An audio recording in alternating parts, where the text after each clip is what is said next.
Я Виктор Говоров, начальник управления молодежи и семейной политики города Якутска.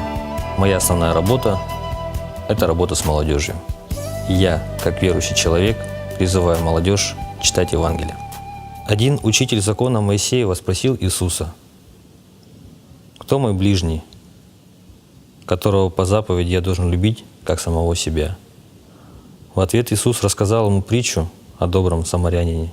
Один израильтянин шел из Иерусалима в Иерихон.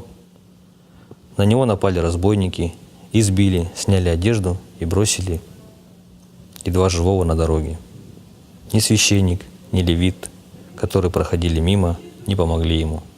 А чужеземец, самарянин, сжалился, перевязал раны, посадил на ослика и увез в гостиницу. На следующий день, уезжая, дал денег хозяину гостиницы и попросил позаботиться о нем. «Кто из этих троих был ближе израильтянину?» — спросил Иисус.